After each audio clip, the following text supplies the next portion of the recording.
한 주간 동안 평안하셨습니까? 네, 오늘은 우리가 설교 제목을요, 삶의 축복은 말씀에 있다라는 제목으로 함께 성경 말씀을 나누고자 합니다. 어떤 성도님이요, 한 50세가 넘으신 성도님께서 교회를 다니면서 궁금한 것들이 생기기 시작을 했습니다. 어렸을 때서부터 열심히 교회를 다녔고, 청년도 교회에서 보내고, 결혼식도 교회에서 하고, 아이들도 잘 낳아서 교회 안에서 잘 키우는 그런 성실한 그리스도인이었습니다.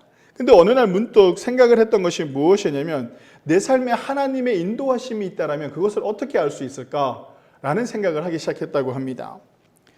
지금 내가 하는 모든 것이 하나님의 인도하심에 따라서 내가 살아가고 있는가? 아니면 그냥 내가 결정하고 살아가고 있는가? 라는 생각이 문득 들어서요, 고민을 하기 시작했다고 합니다. 자기가 생각하기엔 이것이 하나님의 뜻이다라고 생각해서 뭔가를 하게 되면 그것이 어려움이 닥치고 괴로운 일이 오고 막 이럴 때는 이게 정말 하나님의 뜻인가? 라는 의심을 하게 되고, 또한 어떨 때는 아무 생각 없이 무슨 일을 했는데 그 일이 잘 돼서 교회의 덕이 되고 가정의 덕이 되고 뭐 다 좋은 일들이 벌어지는데, 나는 이것을 하나님이 뜻해서 하는 일이라고 생각하지 않고 그냥 했던 일인데 이렇게 좋은 일이 벌어지고, 또 하나님께서 원하시는 건 이거야 라는 이 마음을 가지고 했는데 잘 풀리지 않고 어려움이 닥칠 때, 나는 과연 어떻게 하면 하나님께서 나의 삶을 인도하고 계시고 계획하고 계시는가라는 것을 어떻게 알 수 있을까라는 이런 고민을 했다라고 합니다. 그래서 자기가 어떻게 하면 하나님의 인도하심을 내가 깨달을 수 있을까? 아무리 고민해도 방법이 생각나지 않더래요. 그래서 생각난 게 내가 믿음이 부족해서 그런가? 아니면 하나님께서 나에게는 별로 관심을 안 가지고 계시는가? 라는 이런 생각을 이렇게 하고 살았던 가운데, 어떻게 하면 하나님의 인도하심을 알 수 있습니까? 라고 물었답니다. 제가 여러분들에게 묻겠습니다. 여러분들은 하나님의 인도하심을 경험하십니까? 아무 대답들이 없이 긴가민가 하시나요? 이분처럼, 이 예화를 나오는 사람처럼. 그럼 하나님의 인도하심을 경험하고 있다고 생각하시는 분들은 그러면 그것을 어떻게 증명할 수 있습니까? 내가 살아보니까 이렇다라 이게 아니라 정말 하나님께서 어떻게 나를 인도하셨다라는 것을 증명할 수 있느냐는 것이죠. 그러면 나는 하나님의 인도하심을 깨닫지 못하고 있습니다 라고 하면 그 이유는 무엇이라고 생각하십니까? 오늘 말씀의 제목에 답이 있죠. 삶의 축복은 어디에 있다? 말씀에 있다. 그러니까 우리가 하나님의 인도하심을 어떻게 알 수 있습니까? 라고 한다면 말씀을 통해서 알 수 있어요. 근데 우리는 자꾸 옛날 토속신앙이 몸에 배다 보니까 무당을 찾아가면 내 자식이 어떻게 될까요? 내가 앞으로 2025년은 어떻게 할까요? 하면서 어떤가 답을 누군가로 딱 듣기를 원하잖아요. 그렇죠? 근데 그리스도인들은 그렇지 않다라는 거예요. 그리스도인들은 내 삶의 인도하심은 어디에서 찾을 수 있느냐라면 말씀에서 찾을 수 있어요. 우리가 가장 조심해야 되는 사람이 어떤 사람이냐? 그리스도인들끼리. 내가 기도해 보니까 우리 성도님한테는, 우리 집사님한테는 하나님이 이렇게 말씀하시네 라고 하는 걸 제일 조심하셔야 돼요. 하나님께서는 뭘 통해서 우리에게 알려주신다고요? 말씀을 통해서. 하나님께서 내가 누구에게 나의 인생을 이렇게 상담을 할 때 들어주는 사람은 되게 좋은데, 명확한 답을 주는 사람이 있다면 그 사람은요, 조심해야 돼요. 그 명확한 답을 주는 목사도 조심해야 돼요. 목사님 저한테 와서 막 얘기하면 제가 어떻게 얘기할 것 같아요? 이렇게 사세요라고 얘기하지 않아요. 항상 저는 성경에 있는 인물을 이야기하거나 성경 말씀을 빗대어서 얘기하죠. 그러니까 우리가 우리의 인생에서 있어서 하나님이 나의 인생을 어떻게 인도하십니까? 라는 것을 알 수 있는 방법은 다른 데 있지 않아요. 어디에 있다? 말씀에 있다라는 겁니다. 말씀을 읽지 않으면, 말씀을 읽지 않고 살아가고 말씀에 관심을 가지지 않고 말씀의 깊이를 모르면 지금 내 인생이 어디로 흘러가는지 모르게 된다는 것이죠. 이것이 하나님의 뜻인지 아닌지 좌우를 분별하지도 못하고 어떻게 살아가는 방법을 잘 모르게 됩니다. 그래서 오늘 제가 찾은 말씀이 바로 이 말씀이죠. 시편 119편 105절. 주의 말씀은 내 발의 등이요 내 길의 빛이니이다 라는 거죠. 그러니까 119편은 어떤 말씀이냐라고 한다면 말씀시라고 해요. 말씀시. 그러니까 성경을 읽으면 성경은 어떤 것이냐라고 이야기하는 것이 119편에 쭉 나와 있는 거예요. 그 119편의 핵심이라고 한다면 논지가 무엇입니까? 라고 한다면 저는 105절을 이야기하죠. 말씀은 내 발의 등이요 내 길의 빛이나이다. 근데 여기서 좀 재밌는 단어가 등장하는데요. 발의 등이라는 표현입니다. 어둡다고 해서 자기 발 위에다가 등을 이렇게 놓으면 어떻게 됩니까? 그 등은 어디에다 놔야 돼요? 최소한 내 눈높이에는 갖다 놔야지 멀리 볼 수 있잖아요. 근데 오늘 시편 기자는 뭐라고 해야 되면 등을 어디에 놔면 내 발 위에 등을 놨다라고 이렇게 표현하면 어떤 거냐면 내 요 발 주변만 볼 수 있는 거예요. 내 발 주변만 볼 수 있는다라는 의미를 가지고 있는데요. 근데 이걸 왜 이렇게 표현을 했느냐라고 한다면 발의 등이라는 표현은요, 말씀이 내가 어디에 있으며 어디로 가고 있는지 올바른 방향을요, 내 발걸음에 비춰주고 있다는 거죠. 내 발 위의 등이라는 것은 내가 가는 그 발걸음마다 어떻게 한다라는 거예요? 말씀이 그 빛을 보여준다라고 이렇게 표현하고 있는 것입니다. 내 길의 빛이라는 표현은요, 가야 할 길을 제시하시고 그 길을 찾도록 도와준다라는 의미를 가지고 있죠. 그러니까 성경 말씀은 어떤 것이냐면 함축해서 얘기하면 우리의 인생의 등대와 같은 것입니다. 그러니까 우리가 내 삶의 길이 방향이 특히 젊은 세대들 그리고 이제 노년에 이르러서 나의 삶을 어떻게 정리할 수 있을까라고 이야기할 때 우리는 그 등대를 보고 가야 되는데 그 길을 인도해 주는 거, 내가 잘 왔는가 뒤돌아봤을 때 그 길이 어떤 길이었는가라고 이야기할 때 우리는 어디를 중심으로 살아야 되냐면 말씀이죠. 그 말씀에 길이 있고 그 말씀에 정답이 있고 그 말씀에 하나님이 보여주시는 모든 것들이 있다라는 것을 의미할 수 있습니다. 또 시편 119편 우리가 본 시편 119편 1절에서부터 2절에 보면 이렇게 말씀하고 있는데요. 제가 읽어드리겠습니다. 시편 119편 1절에서부터 2절입니다. 행위가 온전하여 여호와의 율법을 따라 행하는 자들은 복이 있으며 여호와의 증거들을 지키고 전심으로 여호와를 구하는 자는 복이 있도다라고 이렇게 말씀하고 있죠. 여기서 행위와 율법과 여호와의 증거들을 지키는 사람들에게 뭐가 나타난다라고 한다면 복을 이야기하고 있습니다. 복. 그러니까 우리가 말씀을 따라 살아가는 것, 그 등대를 따라 살아가는 그 삶이 어떤 삶이냐면 복된 삶이 될 수밖에 없다라고 이렇게 표현하고 있는 것이죠. 시편에서 말하는 복은요, 히브리어로 에세르라는 단어에서 나온 아사르에서 나온 단어입니다. 이건 어떤 의미냐면 똑바로 가다라는 의미를 가지고 있습니다. 복이라는 것이요, 시편에서 말하는 복이 어떻게 하면 바로 가고 있다라는 겁니다. 바로 가고 있다는 거. 우리가 바로 갈 수 있는 방법이 어떤 거라고요? 말씀을 따라 살아가는 거죠. 말씀의 인도하심을 따라 살아가는 게 바로 가고 있는 것이죠. 그 아세르라는 것은 바로 가고 있다는 것은 그 무엇이냐면 성공한다라는 의미를 가지고 있는 단어입니다. 그러니까 우리가 인생을 살아가는데 성공하고 복받는 삶은 어떤 삶입니까? 라고 한다면 하나님을 향해서 똑바로 가는 사람들이 복받는 사람들이고 하나님의 길에 따라 살아가는 사람들이 축복을 받는 사람들이다라는 의미를 가지고 있습니다. 그러니까요, 우리가 축복받는 삶은 어떤 삶이냐면 우리 말씀이 어디를 향하게 한다라는 겁니까? 하나님께로 향하게 한다라는 겁니다. 아주 단순하죠. 아주 단순한 겁니다. 우리의 인생이 하나님께 더 가까이 갈 수 있도록 길을 만들어주고 알려주고 그 삶을 살아가게끔 하는 것이 무엇이다? 말씀이라고 할 수가 있습니다. 우리 삶의 가장 큰 축복은요, 올바른 선택을 하고 삶의 방향으로 살아갈 수 있도록 등대와 같은 말씀이 우리 곁에 있다라는 겁니다. 성도 여러분, 지금 어떤 상황이 여러분들 앞에 있습니까? 어쩌면 많은 일들 때문에 앞이 막막하고 깜깜할 수 있습니다. 그것에 우리가 우리 삶에 빛이 있는데 그 빛이 어디 있느냐라면 말씀입니다. 이것을 붙드느냐 이것을 붙들지 못하느냐의 차이라는 것이죠. 내가 무엇을 해야 될지 말고 내가 어떻게 살아야 될지 못하고 어떻게 살아야 될지를 깨닫지 못하고 있다면 우리가 찾아야 될 것은 다른 것이 아니라 무엇을 찾으면 됩니까? 말씀을 찾으면 됩니다. 두려워하고 막막해하는 이 상황 속에서 내가 어떻게 해야 될까? 모든 것이 다 무너지고 있는 것 같은 이 내 삶 속에서 내가 어떻게 하면 이것을 이겨낼 수 있을까? 그 어느 곳에서 그 방법을 찾을 수 있을까라고 한다면 다른 곳에 있지 않고 어디에 있다? 말씀에 있다라는 것을 꼭 명심하시기를 바랍니다. 말씀을 묵상한다라는 것은요, 말씀을 붙든다라는 의미를 가지고 있습니다. 우리가요, 말씀을 묵상합시다 하고 말씀드리잖아요, 그죠? 제가 저번 주에 여러분들에게 나눠드렸던 성경 읽기표 다 집에 잘 가지고 가셨나요?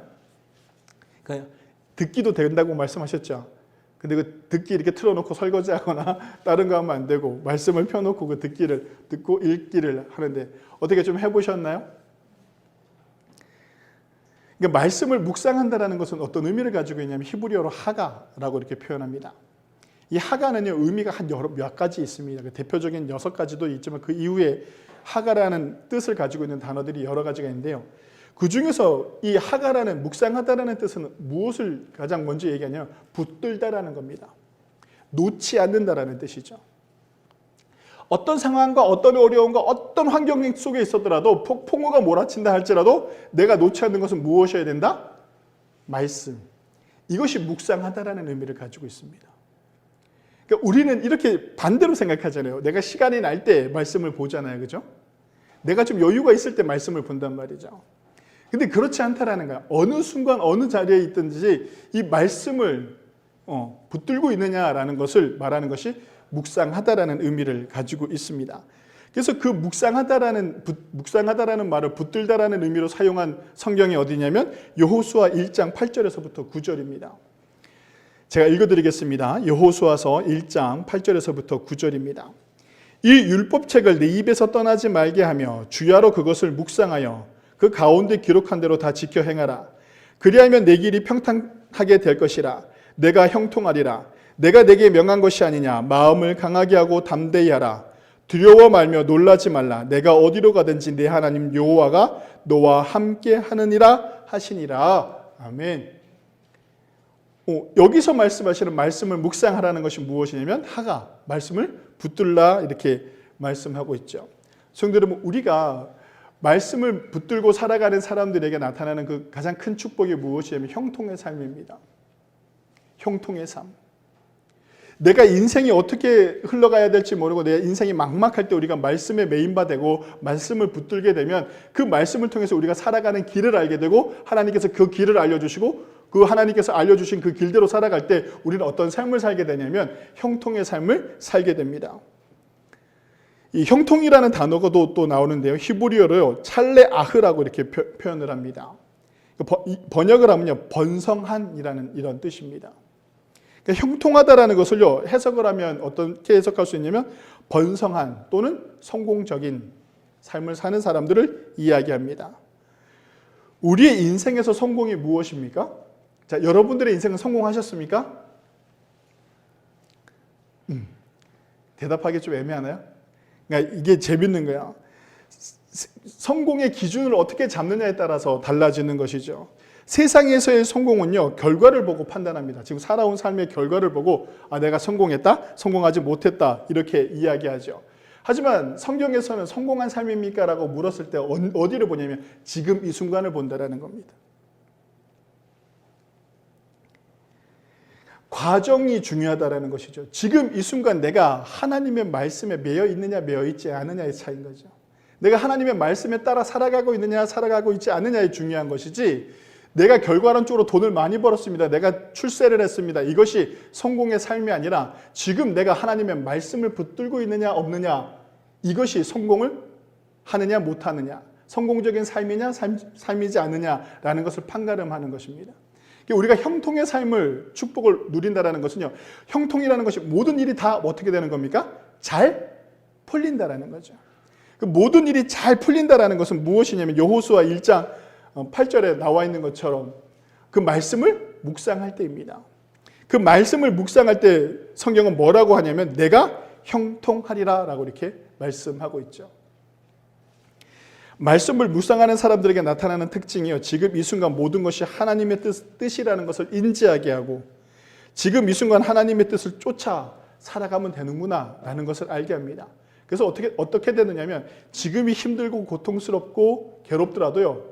이것이 하나님께서 주시는 것이 아니라 하나님께서 길을 만드시고 이겨낼 힘을 나에게 주실 것이다. 무엇을 통해서? 말씀을 통해서. 근데 분명히 그 놀라운 일들이 우리 가운데 일어나게 된다는 겁니다. 오늘 성공한 사람들에게 나타나는 축복이 바로 형통의 축복입니다. 성도 여러분, 내 자식들이 잘 되기를 원하요? 그래도 내가 잘 되기를 원하나요? 우리 교회가 잘 되기를 원하나요? 내 삶의 모든 부분들이, 내 주변에 있는 모든 것들이 다 잘 되기를 원하나요? 뭐부터 하면 될까요? 답들을 안 하시네. 말씀을 읽으면 돼요. 읽는 수준이 어떤 수준이 되느냐고요? 붙들어야 되는, 매달려야 된다고요. 간절하게 읽을 수 있어야 돼요. 지루하게 읽는 성경이 아니라 간절함을 가지고 성경을 들여다볼 수 있어야 돼요. 그것이 묵상하는 거예요. 붙드는 거죠.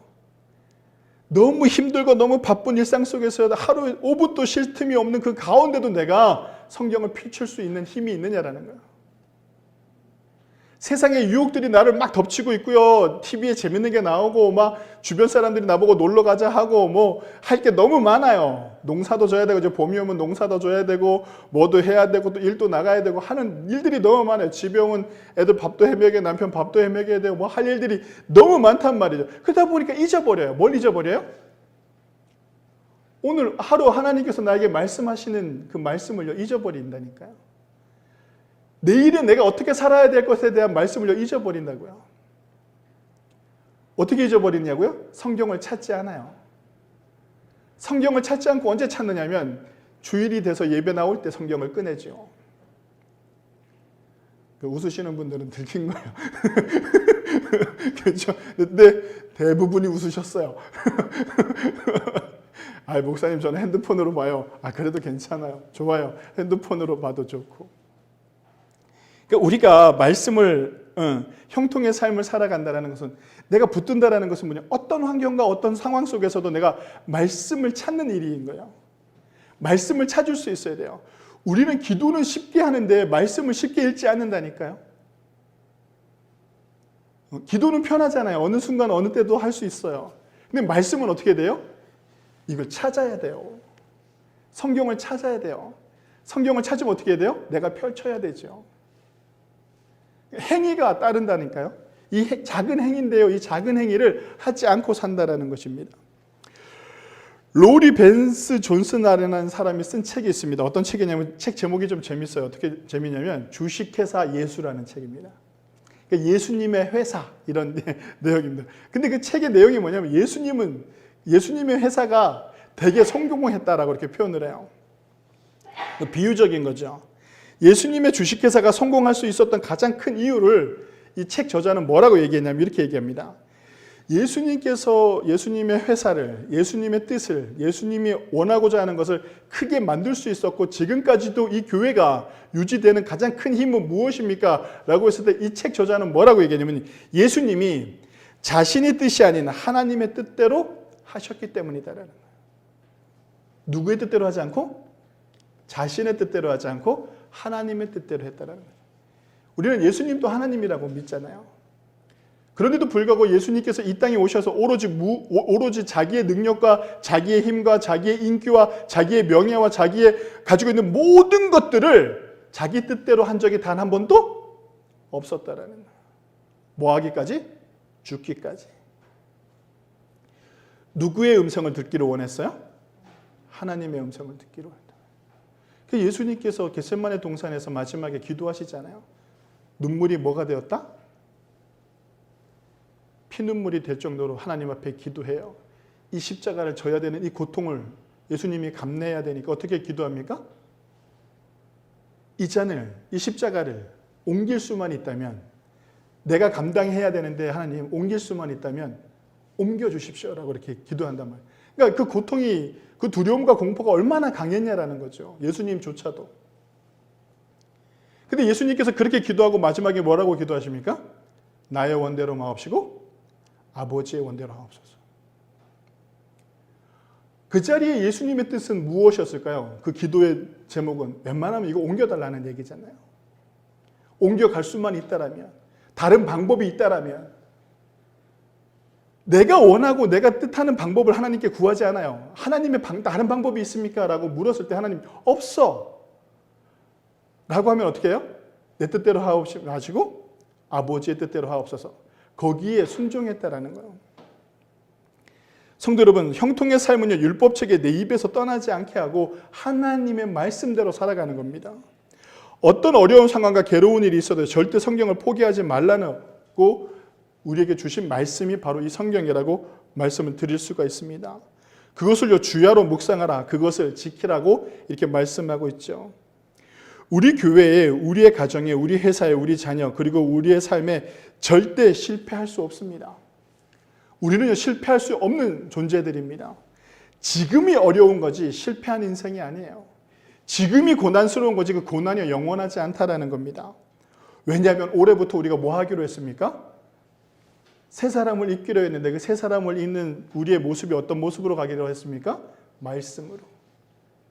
다른 거 다 필요 없어요. 인성이 좋아져야 된다, 기도를 열심히, 아니요, 좀 다 멈춰요. 봉사를 열심히 해야 된다, 헌신을 열심히 해야겠다, 다 멈추라고요. 우리가 새 사람을 입는데 가장 먼저 해야 될 것이 무엇이다? 말씀으로. 우리가 말씀으로 새 사람을 입기로 다짐을 하고 첫걸음을 뛰는 이 2025년도 우리는요, 2025년 실패할 수가 없습니다. 출발은 어려울 수 있어요. 걸어가는 그 걸음걸음마다 고통이 오고 괴로움이 올 수 있습니다. 그런데 우리가 뭐 한다라면? 말씀을 붙들기만 한다라면 우리의 길은 평탄케 되고 형통케 되고 하나님께서 주신 놀라운 축복 가운데 살아가는 삶이 될 수 있다는 것을 꼭 믿고 우리가 말씀에 메인받아서 형통의 삶을 살아내시는 저와 여러분들이 되시기를 바랍니다. 그리고 우리가 성경 말씀을 가지고 살아가는 사람들에게 나타나는 삶의 축복은 마지막으로 뭐가 있느냐면 하나님께서 함께 하신다라는 겁니다. 하나님께서 함께 하셔요. 모세가요, 이스라엘 백성 히브리인들을 애굽으로부터 해서 출애굽을 시키라고 하나님께서 그를 부릅니다. 근데 그때 모세의 나이가 80세가 넘은 나이죠. 힘없고 나약한 모세가요, 하나님께서 히브리인들을 출애굽시키라고 명령할 때 출애굽기 3장 모세가 뭐라고 대답하냐면 그래요 하나님 제가 하겠습니다 이렇게 하지 않아요. 그러니까 출애굽기 3장 11절에 보면요, 모세가 이렇게 얘기합니다. 제가 읽어드릴게요. 잘 들어보십시오. 모세가 하나님께 이르되 내가 누구이기에 바로 왕에게 가며 이스라엘 자손을 애굽에서 인도하여 내리이까라고 얘기해요. 그러니까 여기서 중요한 단어가 뭐냐면 모세가 하나님께 아뢰되 내가 누구이기에라고 표현해요. 이건 어떤 고백이냐면 난 아무것도 아니다라는 겁니다. 하나님 난 아무것도 아니에요. 내 나이가 80이 넘었고 애굽에서 살다가 도망쳐 나와가지고 들에서 양이나 지키면서 산 인생이 40년이에요. 나이가 먹을 대로 먹었고 이제 힘도 없고 나약한 존재가 나인데 내가 누구이기에 애굽에 가서 출애굽에 해서 이스라엘 민족들을 데리고 나올 수 있습니까? 라고 이렇게 이야기합니다. 모세가 생각하기에도 자신이 아무것도 아닌 것이 분명하고 나이도 많고 애굽 땅에서 도망 나와서 산 인생이 있는데 희망이라고 또 없고 능력도 없고 아무것도 없는 모세를 예수님께서 불렀을 때 모세가 하는 말이 내가 누구이기에 하나님께서 나를 보내십니까? 라고 이야기합니다. 이거는 질문을 던지는 거죠. 내가 누군데요? 내가 할 수 있을까요? 라고 질문을 던지는 겁니다. 하나님께서 어떻게 응답하셨느냐? 모세야 걱정하지 마라. 내가 너를 어렸을 때 살리지 않았느냐? 그래서 너를 애굽 왕에게 너 애굽 왕가에 들어가서 왕자 노릇도 하게 하지 않았느냐? 도망쳐 나왔을 때 그래도 미디안 땅에서 네가 잘 살게끔 내가 지금까지 인도하지 않았느냐? 생각해봐라. 너만큼 애굽을 잘 아는 애가 어디 있겠느냐? 가서 내가 하라는 대로 해라. 이렇게 얘기했을 것 같습니까? 성경에? 그렇지 않아요. 내가 누구이기에 그 일을 할 수 있습니까? 라고 얘기했더니 하나님께서 모세에게 12절에 이렇게 말씀하십니다. 출애굽기 3장 12절에 제가 읽어드리겠습니다. 하나님께서 이르시되 내가 반드시 너와 함께 하리라. 너가 누군지 중요하지 않아.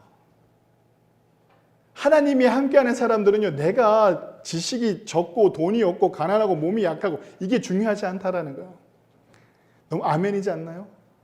내가 어떤 존재인지가 중요하지 않아요. 왜냐하면 하나님이 뭐 하시기만 하면 나와 함께하게 하시만 하면 나의 능력, 나의 상태, 나의 지식 아무것도 필요하지 않다라는 겁니다. 하나님은 그냥 너만 있으면 되는 거야. 나만 있으면 되는 거죠. 나만 있는 그 상태에 뭐가 함께하면 됩니까? 하나님께서 함께 하시면 돼요. 생각해 보세요. 그 나이 많은 모세가요, 이스라엘 민족을 출애굽을 시키는 그 과정도 한번 보세요. 거기에 모세의 능력이 단 하나도 나타나는 게 있나요? 없어요. 모세는 뭐만 한 겁니까? 하나님이 하라는 대로만 하는 거예요. 하나님이 나와 함께하고 계신다라는 그것을 확신을 갖고 하나님께서 하라는 대로 하니까 어떤 일이 벌어집니까? 기적이 나타나기 시작해요. 능력이 나타나기 시작하죠. 그래서 출애굽을 시켜요. 출애굽을 시켰더니 어디로 갑니까? 광야로 가요. 그 광야에서 모세의 삶은 어떤 삶입니까? 하나님께서요, 모든 것을 길을 만들어 주시고 때에 따라 먹을 것을 주시고 구름 기둥과 불 기둥으로 지켜주시는 그 놀라운 은혜의 삶을 40년 동안 또 살아내잖아요. 모세가 살아가는 그 삶이 하나님이 함께 하시니까 모든 것을 하나님께서 지키시는 거예요. 그렇다면 제가 묻겠어요. 모세의 인생이 평탄했나요? 평탄하지 않았단 말이죠. 두려움과 공포 속에 있었어요. 자기가 감내할 수 없는 큰 벽을 만났죠. 어떤 벽? 애굽 왕이라는 벽을 만났어요. 자기 힘으로는 어떻게 할 수도 없어요. 그리고 그 이스라엘 백성뿐만 아니라 히브리 노예들까지 다 끌고 나오면서 많은 사람들이 원망하고 불평하기 시작해요. 리더자로서 자기는 자격도 없어요. 사람들이 자기 말을 듣지도 않아요. 그래서 내 입술이 어둔합니다 라고 하나님 앞에 고백을 하죠. 그러니까 하나님께서 누굴 또 세워줘요? 모세 대신 아론을 세워주잖아요. 그렇게 하나님께서 모세와 함께 하시겠다고 하는 그 순간서부터 모세의 삶 속에서 모든 것을 하나님께서 컨트롤하셨다는 거죠. 하나님께서 함께 하셨다는 거예요. 하나님께서 보호하시고 지키셨다는 겁니다. 성도 여러분, 우리의 인생 가운데 내 편이 되어주시는 것, 내 편이 되어주는 것뿐만 아니라 나의 삶을 책임져 주시는 그 은혜의 삶을 살아가게 된다는 것, 이것만큼 큰 축복이 없습니다. 자, 여러분들이 광야에 가 있습니다. 지금 여러분들의 인생이 광야 같지 않겠습니까? 그죠? 힘들고 어렵잖아요. 저도 마찬가지고. 그럼 이제 여러분들에게 묻습니다. 광야에서 무엇을 원하시겠습니까? 소원을 빌려면 어떤 소원을 비시겠습니까? 광야에서 물질을 달라고 하시겠습니까? 명예를 달라고 하시겠습니까? 지식을 달라고 하시겠습니까? 건강을 달라고 하시겠습니까? 돈이 있어봐야 무슨 의미가 있고 광야에서 명예가 있어봐야 무슨 의미가 있겠습니까? 건강이 있어야 무슨 의미가 있겠나요? 가다가 그 광야 사막에서 죽는 일밖에 더 있겠습니까? 얼마나 버티겠냐는 거예요. 여러분, 우리가 광야의 삶은 너무나도 척박한 삶이잖아요. 그 삶에 뭐만 있으면 됩니까? 하나님이 나와 함께 하시면 되는 거예요. 그 광야 같은 인생이여 만나를 허락하시고, 광야 같은 인생이여 쓴물 속에서여 맑은 물을 우리에게 허락하시고, 그 추운 광야에요 불기둥으로 지키시고, 그 더운 광야에서요 구름 기둥으로 우리를 지키시는 그 하나님의 은혜를 경험하게 되는 것이죠. 무엇이 되었을 때?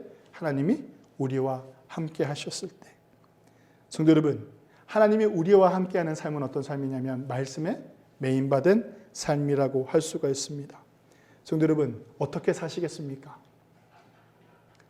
삶의 축복은 어디에 있다? 말씀에 있다. 꼭 기억하시기 바랍니다. 2025년 우리가 말씀을 붙들 수 있는 그런 저와 여러분들이 되셔서 지금 힘들고 어려운 이 모든 순간들을 말씀으로 이겨내고 하나님이 함께 하심으로 형통하는 삶을 누리고 하나님께서 함께 하심으로 말미암아 하나님께서 우리의 삶을 지키시고 인도하시는 그 놀라운 은혜를 경험하는 저와 여러분들이 되시기를 바랍니다. 그래서 매주마다 여러분들의 삶에 하나님께서 나와 이렇게 함께 하셨습니다라는 그 고백이 넘쳐나기를 원합니다. 그렇게 하기 위해서는 내 삶의 중심이 무엇이 되어야 된다? 말씀. 꼭 이 말씀이 중심되는 삶을 살아내시는 저와 여러분들이 되셔서 하나님께서 주시는 그 놀라운 축복의 삶, 형통의 삶, 그 삶을 누리고 사시는 저와 여러분들이 되시길 간절히 원합니다. 우리 마지막으로 다 함께 오늘 우리가 본 본문 119편 105절 함께 읽겠습니다. 다 함께 읽겠습니다. 시작. 주의 말씀은 내 발의 등이요 내 길의 빛이나이다. 이것을 꼭 기억하시고 말씀 가운데 살아내시는 증산제일교회 성도님들이 되시길 주님의 이름으로 간절히 축원합니다. 기도하시겠습니다.